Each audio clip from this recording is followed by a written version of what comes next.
Hiver 2023. Le prix de l'énergie flambe. L'État déploie des mesures de soutien aux entreprises, aux particuliers et aux collectivités mis en œuvre par les services territoriaux. Chèque énergie, bouclier tarifaire, tarifs garantis, guichet d'aide. Sur l'année, plus de 17 millions d'euros ont été versés aux entreprises du Loiret grâce au guichet d'aide au paiement des factures de gaz et d'électricité. Avec près de 80 millions d'euros d'aides de la PAC et d'aides conjoncturelles à la filière agricole en 2023, l'État soutient les exploitations en difficulté, aide à l'installation de jeunes agriculteurs et favorise les démarches d'adaptation au changement climatique. L'influenza aviaire touche les élevages de volailles et des basses-cours. On a dénombré 4 foyers en 2023 dans le Loiret. L'État soutient les éleveurs touchés par des dispositifs indemnitaires, par la mise en place également de cellules de protection des éleveurs et du mal-être en agriculture.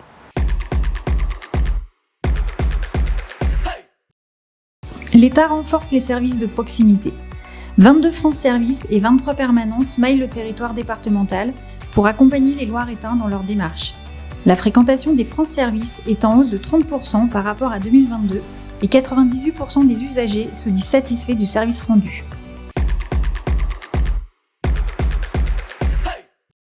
Les forces de l'ordre sont comme toujours mobilisées pour lutter contre la délinquance dans le département. 28 réseaux de stupéfiants sont démantelés dans le courant de l'année par nos policiers et gendarmes.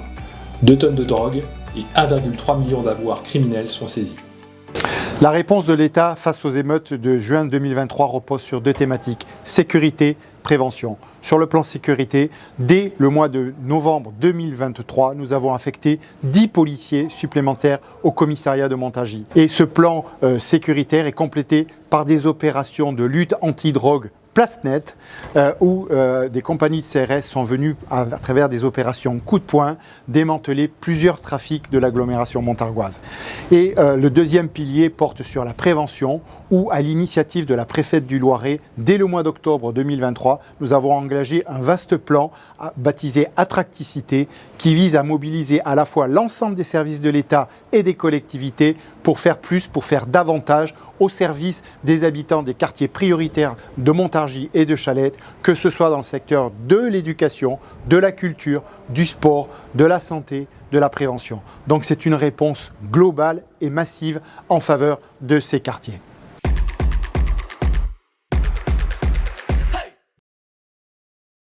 Les nouvelles modalités d'accompagnement des allocataires du RSA s'articulent autour d'un référent de parcours, d'une inscription systématique à France Travail et d'un projet qui va permettre des stages en entreprise, également de la formation et plus largement lever les freins d'accès à l'emploi, garde d'enfants, mobilité. Sur 1 an de fonctionnement, 1200 allocataires ont pu retrouver un emploi.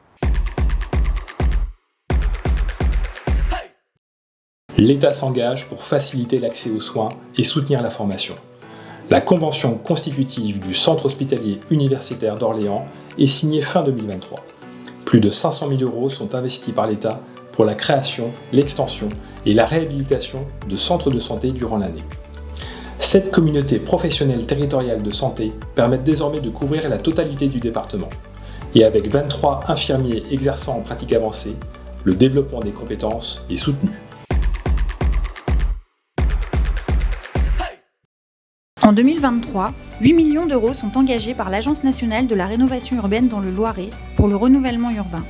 Avec le foudroyage de la T17, un projet global intégrant de nouveaux espaces verts peut se déployer.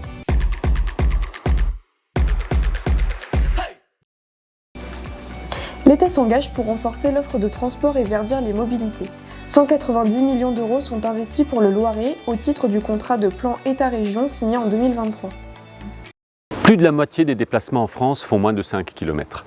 Même pour les déplacements courts, du quotidien, 1 à 2 km, 65% utilisent la voiture individuelle.